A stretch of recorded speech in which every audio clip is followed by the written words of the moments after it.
Hoy, en Clásica y Universitaria Libros, vamos a encontrarnos con una de esas figuras difíciles de encerrar en una sola definición.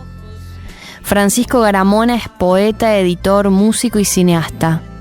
Desde 2005 dirige Mansalva, una de las editoriales fundamentales de la literatura argentina contemporánea, pero también ha construido a lo largo de más de 2 décadas una obra poética y musical de una singular libertad. Garamona escribe, publica, edita, compone, filma. Como si todas esas actividades fueran, en el fondo, distintas formas de una misma búsqueda, encontrar aquello que todavía no sabemos que estamos buscando. Su poesía tiene algo de celebración y de misterio, de memoria y de imaginación, una manera muy particular de hacer convivir lo cotidiano con lo extraño. Y acaba de aparecer La Estatua Risueña, su nuevo libro de poemas publicado por Palabras Amarillas, un libro que vuelve a poner en el centro esa voz tan reconocible como difícil de clasificar. De La Estatua Risueña, de poesía, de libros, de música, de cine y también de esa particular forma de vivir entre las artes, habla Francisco Garamona en esta entrevista que realizó Carlos Urgui. Esto es Clásica y Universitaria Libros. Hola. Hola Francisco, ¿cómo estás? Te habla Carlos de este lado. ¿Cómo estás, Carlos? ¿Todo bien? Bien, querido. ¿Vos? Todo bien. Bueno, me alegro mucho. Qué lindo escucharte, qué lindo que hayamos Lo mismo digo. Que hayamos podido finalmente en nuestras cargadas agendas encontrar un momento para charlar.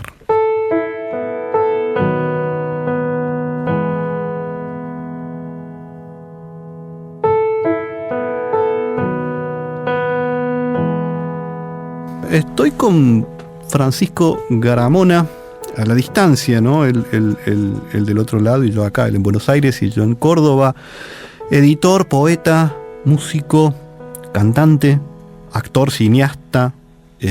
Francisco es muchas cosas.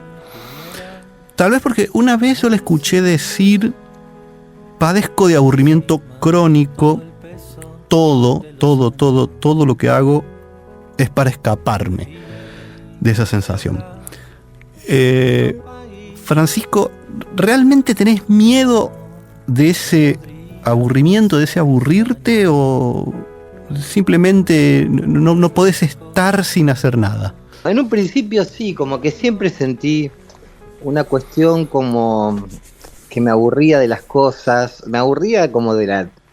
Es como medio general lo que voy a decir, pero como que me aburría de la vida, de las horas. Imagínate, es como un sentimiento que me viene acompañando desde que nací, y como que me aburría del vacío y necesitaba como estímulos, y todo lo que uno hace en el fondo lo hace para divertirse, y si puede también divertir a otros, que también es como una faceta que tengo, que me gusta. Lo que más me gusta en la vida es hacer reír a los demás, y bueno, tal vez un poco tiene que ver con eso, el hecho de hacer cosas para compartir y cosas para también tender como un puente a las otras personas que están con uno, ¿no? En la vida. Lo interesante es no caer justamente en el aburrimiento, sino transformar en otra cosa el aburrimiento, y transformarlo, digamos, en un compartir. Me parece buenísimo. ¿Vos se dio así o y es que como trabajaste un poco? Para llenar algo tiene que estar vacío en un principio, ¿no? Y como que el aburrimiento, de alguna forma, es esa cosa vacía, esa zona vacante que hay que llenar, y es como ese estímulo que hay que crear, esa cosa nueva que te alegre el minuto, que te alegre la hora, que te cambie la tarde. Como que viene por ese lado, ¿no? Y después uno trata de crear herramientas, inventarse herramientas en principio para aprender a vivir su vida y vivir con los otros. Y bueno, después eso puede llamarse de la forma que se llame, ¿no? Se puede llamar poesía, se puede llamar música, se puede llamar, no sé, bromas, chistes, algo así. En ese algo así yo a veces te veo como un hombre del Renacimiento, ¿no? Mira, múltiples cosas, un deseo, en este caso, no quedar presa, digamos, del aburrimiento, que puede ser también la melancolía, y sí, seguir para adelante. El aburrimiento es como que le abre la puerta un poco a la tristeza, ¿no? Y uno trata de tener la puerta de la tristeza como cerrada. Bajo llave. No está triste, ¿no? Porque la tristeza ya genera como otra cosa, ¿no? El arte triste. Y uno trata de trabajar en pos de la alegría, del vitalismo, de encontrar como nuevas cosas, nuevas formas de decir las cosas, nuevas formas de sentirlas. Es como un tema profundo, complejo y a la vez es tonto y simple, ¿no? Es como un tema dual.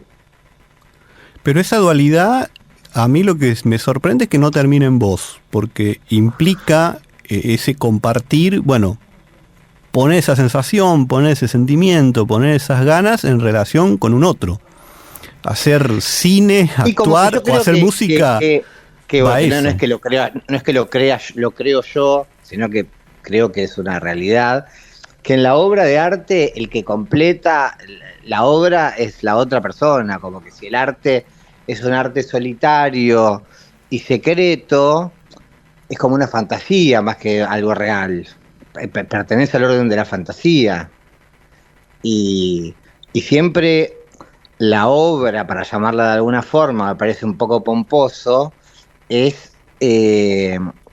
como la botella al mar que la tiene que encontrar alguien para que la botella exista, ¿no? Uh-huh, sí. Sí, y me quedo con esa palabra, algo pomposo. Podemos reírnos de eso, pero podemos... De la pompa. La pompa y circunstancia. Pompa y circunstancia, qué lindo como para título, ¿no? Es una composición de un músico inglés victoriano. Ah, mirá. ¿Viste la música que ponen en Crónica? Sí, bueno, sí. Pertenece a él. Pero mirá. No solo hizo eso, hizo como otras cosas, era como un... Pensé que era Beethoven. No, es Pompa y circunstancia de Edgar, que es como esa especie de sentir... De cosa como circense. Sí, exactamente. Y también, digamos, tiene como toda esa especie de... Ahí está la pompa, ¿no? Seguramente. Después vendrá la circunstancia. Y después vendrá, exactamente, la circunstancia. No, si ahondamos un poco en eso, es decir, la obra... Se está volviendo psicoanalítica nuestra charla. Toda charla lo es. Sí, ¿no? Entre nosotros dos tal vez más, porque un poco nos conocemos, pero estamos a la distancia y eso es bueno.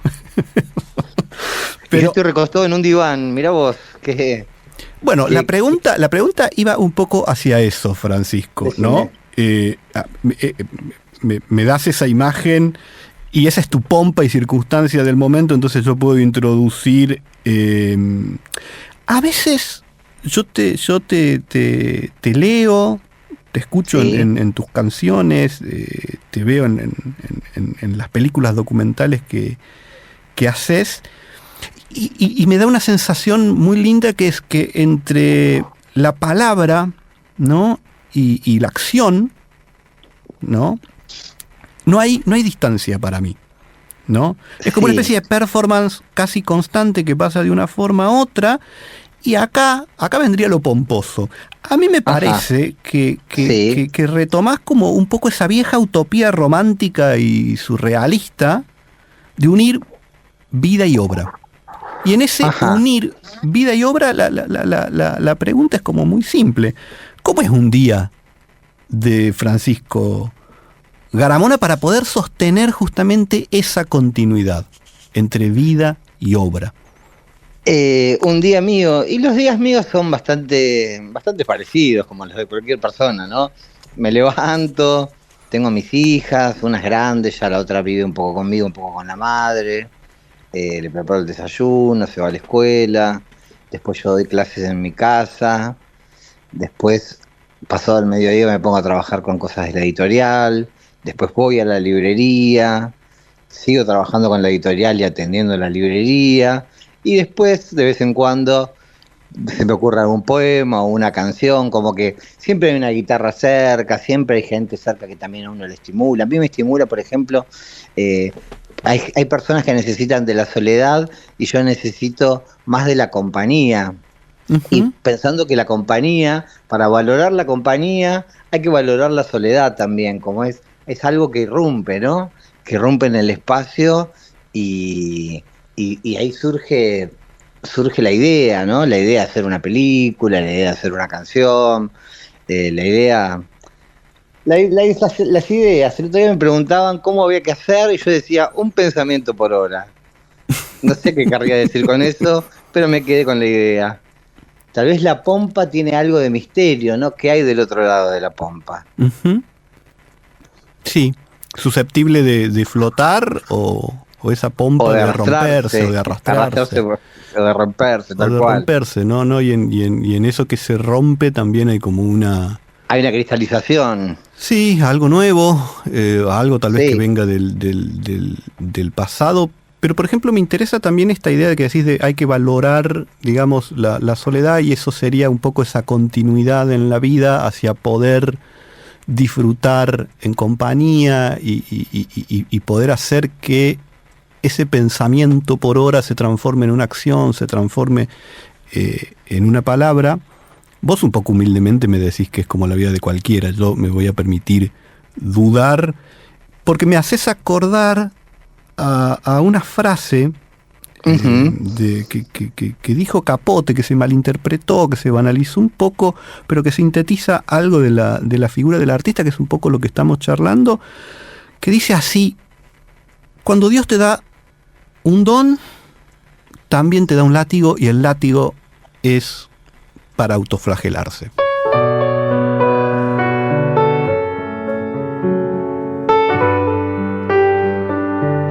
¿Cuál sería el don y cuánto hay en ese don para autoflagelarse también? Bueno, como yo me gusta hacer cosas, cuando me aburro de algo, hago otra cosa, ¿viste? No es que estoy persiguiendo así infructuosamente. Si algo no me sale, bueno, obviamente que he ahondado en las disciplinas que me interesan y también he luchado para encontrar el modo de expresión.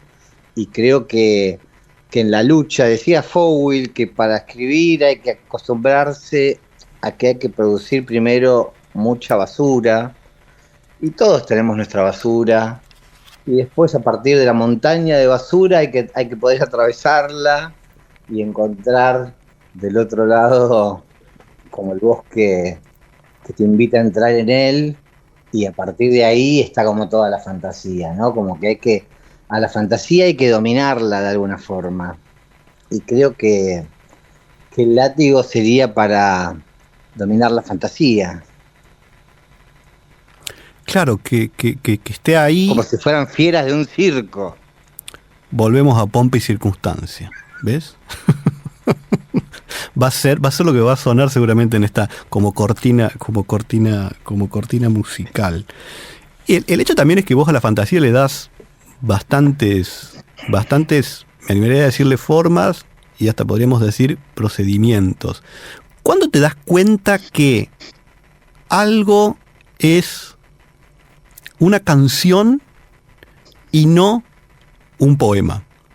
O una posibilidad fílmica de un documental y no un cuadro. Ok, en principio porque la raíz del objeto ya viene como dada de alguna forma. Por ejemplo, cuando yo hago una canción, generalmente arranco por la melodía y después me sirvo de un instrumento para bajar esa melodía a la cuestión musical, y que es como la tierra donde crece, ¿no? O a veces crece antes, como que crece la flor sin la tierra y hay que hacerle la tierra, o viceversa. Y también el poema me aparece como con una línea en la mente y me doy cuenta por su propia organicidad, por su propia materia, que es territorio de la poesía y no de la música. Yo soy una persona que en principio ya desde niño hacía canciones y como que tengo muy metido adentro el tema de los géneros, para llamarlos de alguna forma, y me doy cuenta cuando una canción es una canción. También, por ejemplo, también me pasa que se me ocurren versos y voy caminando y me doy cuenta que son de una canción por una cuestión métrica, y que no es un poema, porque el poema generalmente viene como descarrilado, es como un tren que se derrama. En cambio la canción es un tren que llega a la estación. Bien, y ahí la escuchamos todos. Ahí Claro. podemos Como que tomarnos tiene ese momento de pausa. hay algo más de estructura en la canción que en la poesía. La poesía viene desestructurada, viene como quebrada, viene con su propio paso. En cambio la canción tiene un paso firme, como que está plantada. Sin embargo, cuando uno pasa de tus libros de poemas a tus discos, a tus canciones, o a las imágenes, ya sean pictóricas o grabadas, siempre encuentra como una unidad, ¿no? Por más que esté esa diferencia entre una y otra forma, hay algo que permite ver casi como una idea de arte total, aún en la dispersión de la particularidad de cada una de esas formas. Y ¿No tal te vez parece? eso debe tener que ver con las singularidades psicológicas de cada persona, como que una persona tiene como su propia singularidad y, y en el fondo uno rebusca del mismo pozo y tal vez eso es lo que asemeja las producciones en distintos campos formales. Mirá cómo me pongo serio. Me encanta. Me encanta porque podemos pasar ahora, digamos, a otra cosa, abandonando también esa seriedad. Pero nombraste algo que me interesó muchísimo. Yo cosa? ya de chico componía canciones, Uh-huh. ¿no? Y viste que con la música hay algo que es la idea de la formación musical, que puede Sí. tener, o al menos para mí, la entiendo con dos vertientes. O la adquisición de una técnica, ¿sí?, que es el tocar un instrumento, o el consumo de la música, la apreciación de la música, el llenar los oídos de la música. En esas dos líneas, ¿cómo era el niño Francisco Garamona cuando empieza a hacer canciones? Y mira, yo tuve una formación bastante autodidacta, si bien de niño tomé algunas clases de guitarra, pero no aprendía mucho, porque me enseñaban con unas técnicas que eran como técnicas muy técnicas justamente, en vez de formas más como más físicas, más corporales de tocar, que también hay formas de enseñar a tocar un instrumento más desde el cuerpo que desde la teoría. Uh-huh. Y como que yo tuve la suerte, una suerte que no fue muy fructífera, de ir a profesores que eran puramente técnicos y no terminaba de aprender. Por ejemplo, yo quería aprender una canción y me la enseñaban tocándola en punteos en vez de tocándola en acordes, porque eran como profesores de jazz. Había como un malentendido en el comienzo y bueno, y terminé aprendiendo a tocar ya tocando directamente. Empecé a tener bandas de música y mis propios compañeros de grupo o compañeras me fueron enseñando algunas cosas y después con amigos, amigas que me pasaban una nota, me pasaban algo y yo aprendía, iba a mi casa y lo practicaba hasta que me salía. Y fui aprendiendo así, un poco solo, como que no tuve una educación formal artística en ninguna disciplina. Y como que fue la curiosidad y el deseo, ¿no? Lo que me fue llevando y me fue ayudando y fue como el hilo conductor de todo lo que hice. ¿Y te acordás qué escuchaba Y ese sí, escuché niño? lo que escuchaban todos los jóvenes de mi época, los adolescentes, qué sé yo.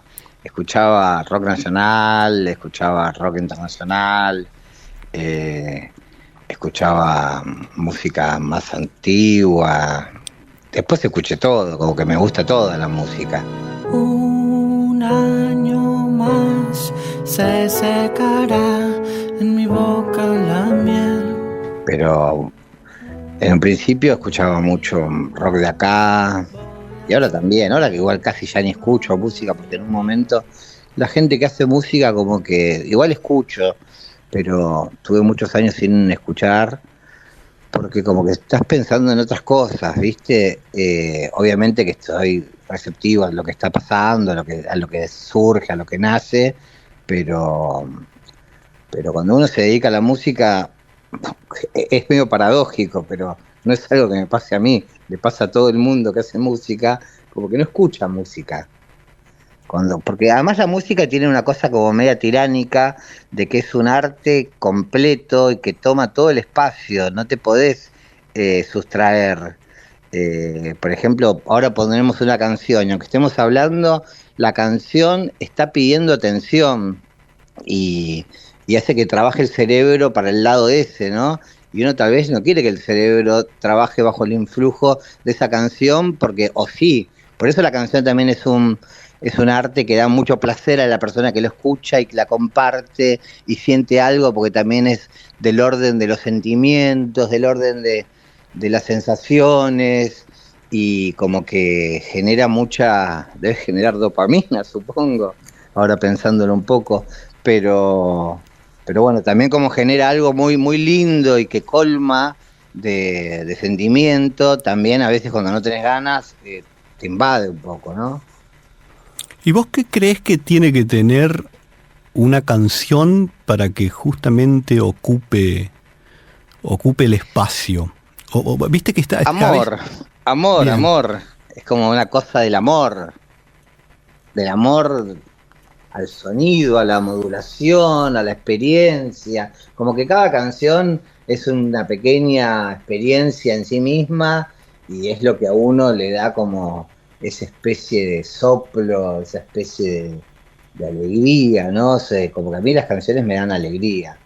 Y cuando hago una canción trato de generar también lo mismo. En principio, cuando uno hace una canción, en realidad es como el primer escucha de esa canción, la primera persona que la escucha, porque la canción ya está, ya cuando la canción como sale al ruedo, sale y se muestra, ya la canción está en su materialidad, es como si fuera una especie de hada que uno ve en un bosque y nada, quiere como palparla, tocar la tela de su ropa, sentir su perfume, es como, participa de muchas percepciones y la persona que hace la canción es tal vez la primera persona que la escucha y después quiere que, y también es eso que me decías, la persona que tiene el don y la persona que tiene el látigo, porque también aparecen muchas canciones que después se desarrollan y todo y te das cuenta de que la canción no está en el nivel que vos querés de comunicabilidad, de brillo. De brillo no porque sea una canción brillante de genialidad, digo como el brillo del montaje, de la luminosidad que tenga, ¿no? Y bueno, uno busca en la canción, lo que busca es la emoción, ¿no? Buscar tocar la tecla de la emoción que es eso, ¿no? Que está ahí y que uno trata de recrear todo el tiempo. Te besé la boca muchas veces y la ciudad se llenaba de sombras multiplicadas. Acerqué mis manos a tu pelo. Tenés varios discos ya con canciones justamente que tal vez a una primera escucha a uno le den como cierta referencialidad urbana, pero al mismo tiempo tu primer disco hay digamos como unos aires litoraleños y hay un sencillismo en las letras, pero al mismo tiempo hay como una lírica muy, muy entusiasta. ¿Cómo ves vos hoy esas primeras canciones? ¿Cómo mirás lo que hay detrás de esas canciones en el Francisco Garamona que las hizo, ¿no? ¿Qué imagen te viene? Es que no son mis primeras canciones, pues yo como mi primer disco lo grabé en el año 2003, pero yo ya venía de tener muchísimos grupos, había grabado demos, habíamos grabado cosas que nunca quedaron en algún lado. Se perdieron en la vida, Uh-huh. pero en principio, bueno, creo que son parecidas a las canciones que hago ahora. No creo que técnicamente me haya desarrollado mucho. Lo mío fue medio ligado medio al punk también, ¿no? Que hazlo tú mismo, aprende, aprendiendo, haciéndolo. Pero, no sé, busqué siempre el medio de lo mismo, ¿no? Como lo que te decía, de emoción. Y veo a un hombre buscando su expresión. Y todavía lo sigo siendo ese hombre que busca su expresión, porque la expresión, como que siempre cuando vos pensás que no es mi modo de ver las cosas, pero sí una forma de figurarlas, que cuando uno busca algo, ese algo se corre un poquito y siempre eso es lo que te hace querer seguir profundizando y seguir buscando. Seguramente con los años, ahora este año, o no, o si fue este año o el año pasado, ya ni me acuerdo, saqué mi 9º disco, creo que fue este año. Este año, 2026. Y no fue fin del año pasado, perdón. Lo que pasa es que también se escuchó este año, pero o fue este año, ya ni me acuerdo. Creo que capaz que fue en el verano. Y eso, viste, como que se corre un poquito y uno sigue buscando la colita de ese animal que va construyendo con los años, y para que el animal esté en todo su esplendor, ¿no? Como que tenga todas sus vértebras, sus garras, su boca, sus ojos, como que uno está construyendo un animal imaginario toda la vida, ¿no? Buscándole siempre algo nuevo. Bueno, Wallace Stevens decía que la poesía es un pavo real del cual solo vemos sus plumas. Ah, mirá qué lindo, Wallace Stevens me encanta. ¿Viste? Lo traigo aquí porque, bueno, me interesa eso, ¿no? De ir tras el animal. Sí. Pero no para cazarlo, sino para amarlo. No, para amarlo, para contemplarlo, para saber qué tiene que decirnos. Para vivir junto a él. Exactamente, en ese sentido. Y creo que Stevens era bastante inteligente como para saber que tenía que ver únicamente las plumas, para que ese deseo, digamos, de la poesía siempre continúe. Y esto es un poco entrar a ese terreno, hablar de la poesía. En La estatua risueña, que es tu último libro que salió por Páginas Amarillas. Palabras Amarillas. Perdón. Esto vamos a hacerlo de nuevo. En La estatua risueña, tu libro que salió en el sello Palabras Amarillas. Páginas Amarillas era una guía de teléfono. Sí. Buenísimo. Bueno, me encantaría haber publicado en Páginas Amarillas. Lo cual delata nuestra edad.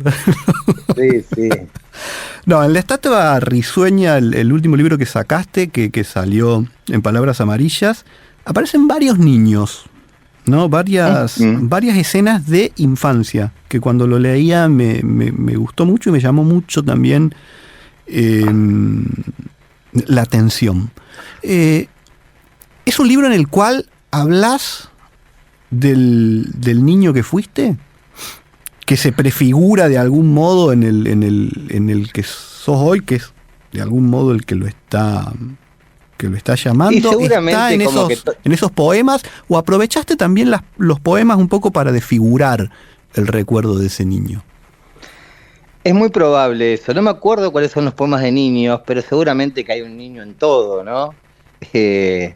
Pero como que al ser la poesía juego, al ser la poesía como una escondida, al ser la poesía como un silabeo, seguramente que hay cosas de los niños y que los niños están escribiendo la poesía del mañana, ¿no? Y la poesía del mañana y la poesía de la noche de mañana. Así que seguramente que sí, pero como que uno vuelve siempre a rebuscar en alguna parte de su... Como que la poesía es como un alfabeto, y seguramente haya niños, haya hombres, haya máquinas, ¿no? Haya árboles. Pero no te sabría responder con exactitud esa pregunta. Es también un libro en el que la poesía, al menos en la lectura que yo hago, oscila entre lo simple y lo sagrado. Eso es como una tensión que también está en tus canciones. Hay, digamos, un registro sentimental, profundo, trabajado, pero hay también, de algún modo, una especie como de máscara de lo anecdótico, ¿no? Lo meramente descriptivo, como una firma, como un estilo ya. Y la pregunta sería, bueno, ¿cómo conviven todos esos registros, ¿no? Que son diversos, que a veces hasta parecen, digamos, contrapuestos, ¿no? Entre lo lírico y lo objetivo. Por ejemplo, vos no solo venís, sino que viste y un poco también acompañaste y después editaste a una generación como la de los 90. Sí, a mí me gusta la poesía que crea una escena, como que mi pulsión de escritura nace siempre misteriosamente también, porque no es algo que busque o que haya buscado, sino que se fue dando así, como una escena y que pasa algo, y a partir de ahí se desarrolla el poema, que generalmente es como una pequeña narración. Creo que la poesía argentina, ¿no? Es como muy narrativa, pensando ya desde el Martín Fierro, viene como contando una historia. Y a mí como que siempre se me dan poemas más bien narrativos, que cuentan algo. Una escena, una escena interior o una escena exterior, y a partir de ahí como que se desarrolla solo como una historia, ¿no? Ahora estoy por sacar un libro que se llama Teorías tendrás teorías, y que es como una antología de todos mis libros que estuve terminando ayer para una editorial española, y la estaba haciendo con mi amigo y compañero en la editorial Nicolás Mogilevsky. Él me decía que él estuvo como seleccionando los poemas y me comentaba eso, ¿no? De la escena y de la pequeña historia, como que se me da por ese lado. Y no son escenas igualmente autobiográficas, porque generalmente son cosas que se me ocurren, no que me ocurrieron. Así que como que dejo que la fantasía y la imaginación hagan lo suyo. Hay también como una idea de atención en el poema, ¿no? Como que el poema... Como que decía Hernández, pido atención en el silencio y el silencio atención, ¿cómo era? Exactamente, y en ese juego, que puede ser también pedirle tensión. Tensión al silencio. Tensión al silencio. Sí, total. Ahí me describís perfecto, le pido atención al silencio. Nos pasaba a buscar muy temprano un auto de alquiler rumbo al aeropuerto. Esperábamos en el sector VIP comiendo ostras con copas de champán helado. Eso me parece que se vuelve también como un método, como un procedimiento. Como que uno tiene a lo algo largo del tiempo. Yo ya hace tantos años que escribo poemas que el método se me hizo como ya natural. Pero siempre nace como de una frasecita que uno le va tirando del hilo y se termina generando como una madeja. Y es como ir a pescar, ¿no? Con el hilo. Claro, y es más rítmico que del orden del sentido. Por ejemplo, esas, cuando vas a pescar a veces hay unas pequeñas oscilaciones en la tanza que son o el viento o la corriente o es el pez dorado. Claro, tal cual. Entonces habría que saber, digamos, cuándo... O es basura. O es basura, o es una lata. Es una lata, un plástico envenenado del planeta que hemos destruido. Sí, cuidemos nuestro mundo, ¿no? Totalmente. Más que nunca ahora, después de lo que pasó el jueves, ¿no?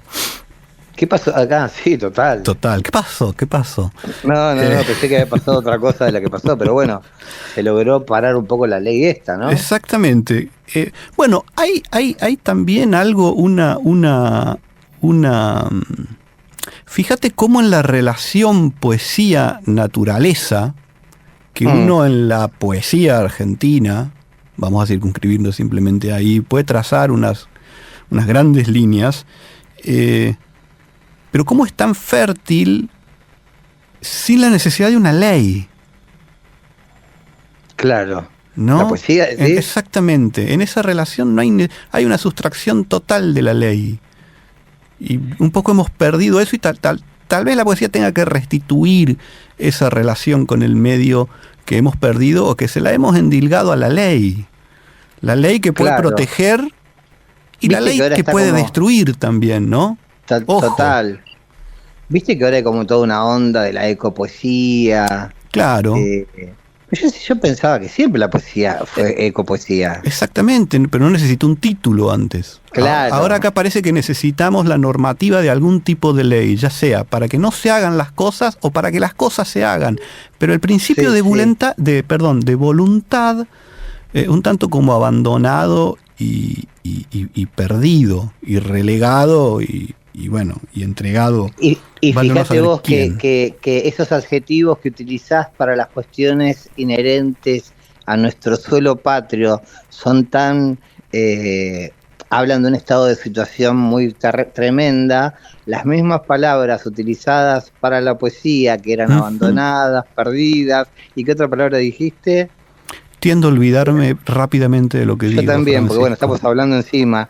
Pero las mismas tres palabras, que me olvidó la tercera, para la poesía serían como algo bueno. Porque no hay ley. Claro, porque no hay ley y en el abandono se van creando como un nuevo sistema de situación, ¿no? En ese sentido es muy rica la tradición poética argentina. Vos en un momento decís, bueno, en la historia de la poesía argentina lo anecdótico está, digamos, presente. Sí, más que lo anecdótico, lo narrativo. Era lo narrativo justamente, sí, el contar, ¿no? La poesía, claro. que viene ya desde el Martín Fierro, que vos también un poco lo nombraste. A ver, si vos quisieras poner tu poesía en relación con la de otros poetas, ¿a quiénes nombrarías? Y para ponerte en relación con los poetas que yo empecé leyendo cuando empecé a leer poesía argentina, yo leía a Emeterio Cerro, a Cela Rayán, a Arturo Carrera, a Juan L. Ortiz, a Susana Teno, Juana Vignosi, Francisco Madariaga, y tantas otras cosas, y después a todos mis contemporáneos, pero en un principio no conocía a los contemporáneos, porque uno como que tiene que estar en el lugar para que te llegue la literatura del lugar y de la época, ¿no? Como cuando yo era chico y no conocía a nadie del mundo de la poesía, o conocía poetas mayores por haberlos leído, estaba como buscando, y bueno, después encontré y conocí a todos poetas de mi edad o un poco mayores, y bueno, me nutrí, fui ahí, me nutrí, y bueno, como que puse mi arco y mi flecha en relación a otros arcos y otras flechas, ¿no? Hola, amor. Es una luciérnaga este poema. No lo escribí, lo soñé. Era la historia de un preso que pensaba en su madre, en sexo y en comida. Era joven y pobre. Nombrás, fui y conocí a esos poetas. Podemos hacer la distinción entre la poesía, que un poco hemos estado hablando, y esa figura de el poeta. ¿Qué hay ahí que fuiste a conocerlos? ¿Qué ves en un poeta? Cuando publiqué mi primer libro, yo conocí a todos los poetas que se nucleaban en torno a la editorial Ediciones del Diego. Uh-huh. Que yo había mandado un concurso del diario de poesía, tenía como 18 años, una cosa así, y no gané. Yo estaba seguro que iba a ganar, por esa cosa como ingenua que tiene la juventud, y también maravillosa, y bueno, a partir de ese no ganar, como que me empecé, que tenía material que quería publicar. Yo había hecho revistas de poesía desde los 15 años, por él. Y bueno, me nucleé con la gente de Ediciones del Diego, y ahí conocí a Daniel Durán, a Fabián Casas, a Melissa Vendersky, a Laura Whitner, a Enbinder, Darío Rojo. Después me contacté con la gente de la Casa de la Poesía, que también saqué un libro ahí. Mirá qué lección, ¿no? El Panorama, Roberta Yanamico, José Villa. Y así hasta conocer a toda la gente que fue de alguna forma la que perteneció a la generación de poesía de los 90 y de los 2000. O sea, porque no ganaste para ganar, de algún modo. Claro, sí, como que... Y hablé con Daniel Durán en su momento, y él me dice que ellos no publicaban a nadie, publicaban solamente las cosas que conocían, porque también era una editorial muy pequeña y que hacían todo ellos. Y me dijo que él me podía decir quién publicaba libros, dónde podía sacar mi libro publicando, pero yo no conocía a nadie del mundo de la poesía, y ya los 5 amigos que tenía los tenía ya hastiados de escuchar mis poemas, y yo necesitaba salir al terreno de la poesía, más que seguir como dándole poemas a mis amigos, que también me daba cuenta de que a mis amigos les gustaba cualquier cosa que yo escribiera, porque no tenían como, no les importaba en el fondo la poesía. Y uno necesita como conocer a sus contemporáneos y poder poner su trabajo a consideración de la gente que está trabajando en lo mismo, ¿no? Como para iniciar un diálogo. Y bueno, le mandé mi libro a Daniel Durán, que estaban empezando con Ediciones del Diego, y pasaron unas semanas y me llamó y me dijo que le gustó. Primero me dijo que no publicaban a nadie, que me iban a dar el libro, que me iban a dar la dirección para que pudiera publicar en alguna editorial. Yo dije que no conocía a nadie, que no podía, porque no quería tener todos los libros en mi casa. Me dijo, bueno, tráelo. Así medio como haciéndome un favor. Y después tuve la suerte de que le gustó ese libro. Después escribí otro libro, también le gustó y lo publicó. Y después de ahí, arranqué ahí y no paré. Hasta hoy. ¿Cómo se arma? Osvaldo Lamborghini, esa pícara manía de publicar. Bueno, te iba a preguntar un poco sobre eso. Esa pícara manía de publicar, citando a Osvaldo, empieza cuando un libro está terminado, cuando un libro ha tenido un proceso que tiene que ver en un momento con darle los poemas a los amigos, y eso también tiene un límite. Y bueno, ¿cómo armas un libro?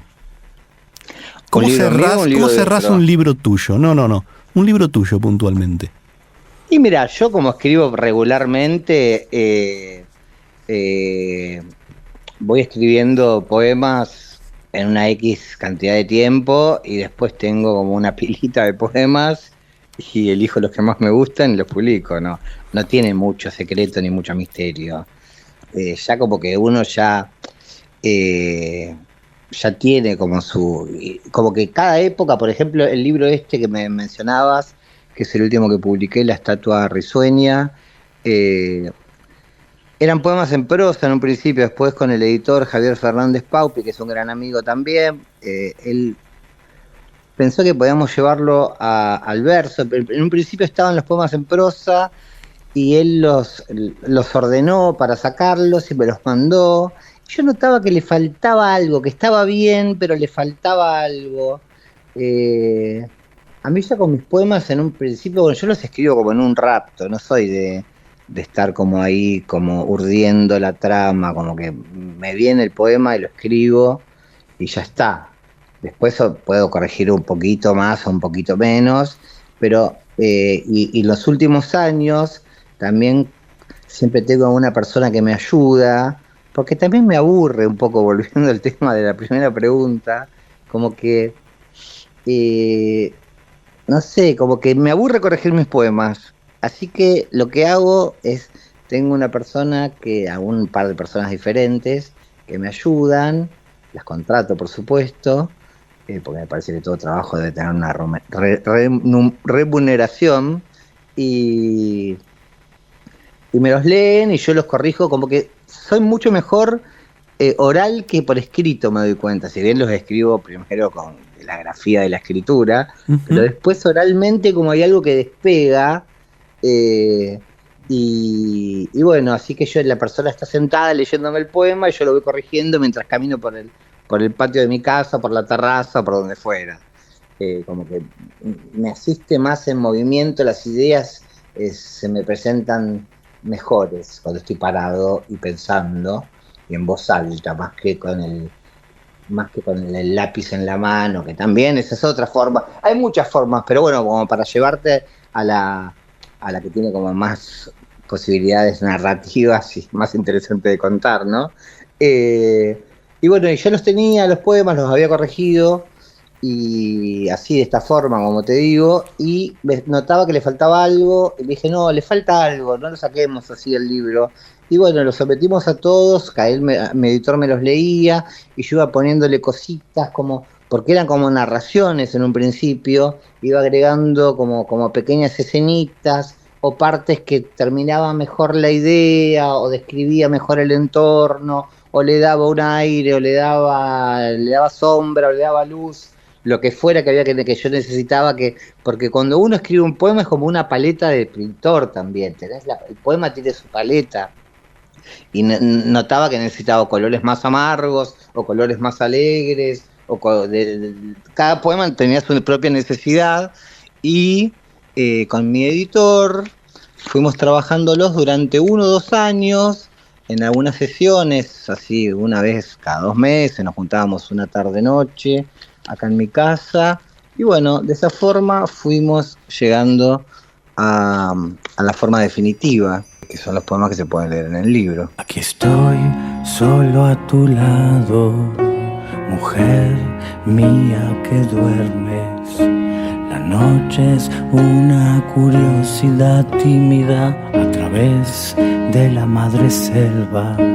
Será en los campos una solemnidad de giro armonioso, mágico, acompasado de grillos y suspirar de agua sola.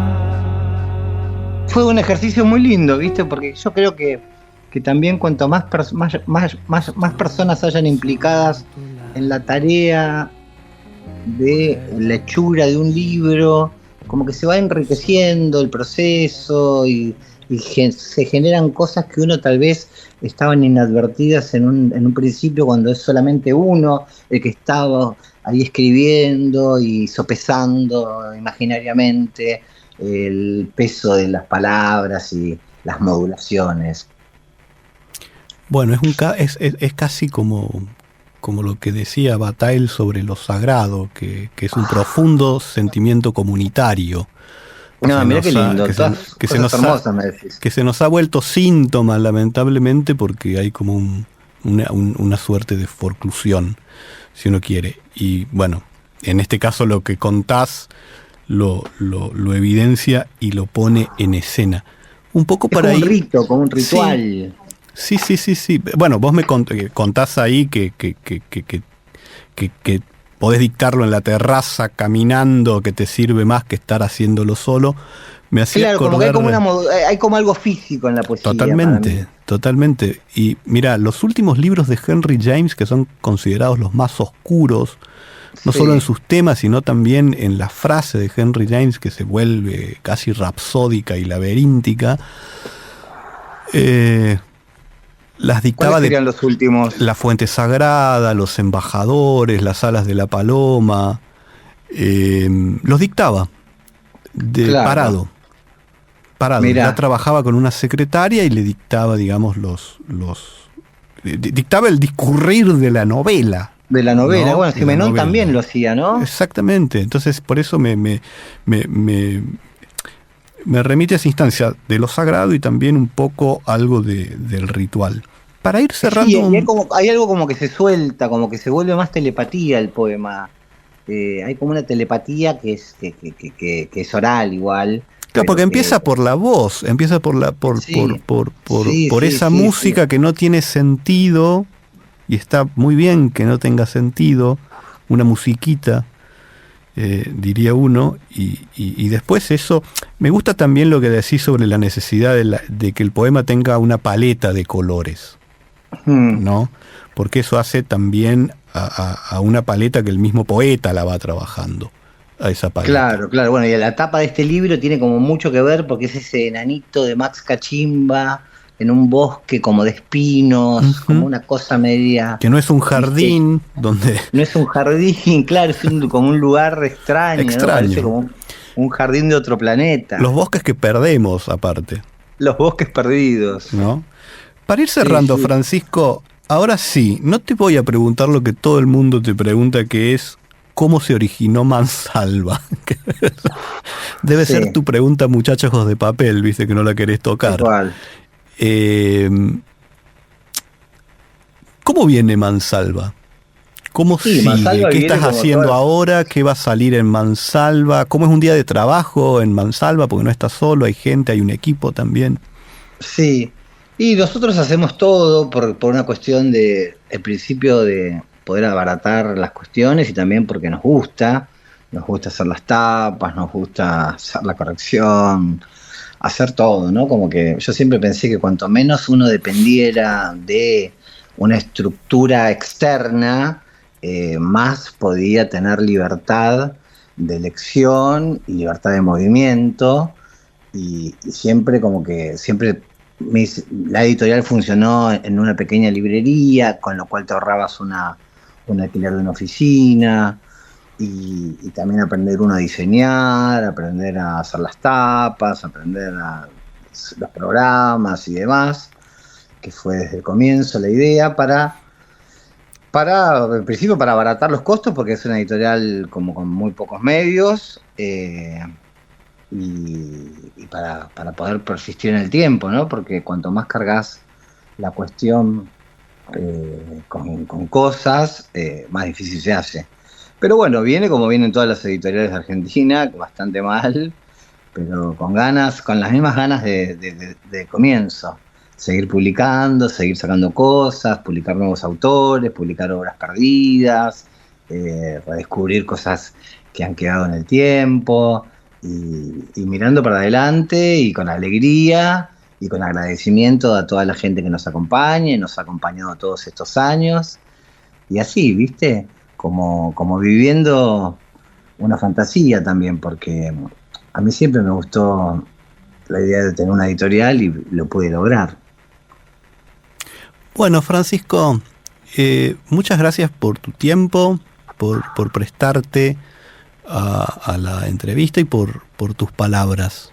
¿Sí? Por favor, Carlos, muchas gracias a vos. No, muchas gracias, ha sido una hora de conversación muy linda, muy intensa, muy amena y muy bien predispuesta también de tu parte. Así que yo te agradezco, y toda la gente acá de Clásica Universitaria. Con vos y con los amigos cordobeses, que capaz que en algún momento de este año vaya para Córdoba a tocar y a hacer algo.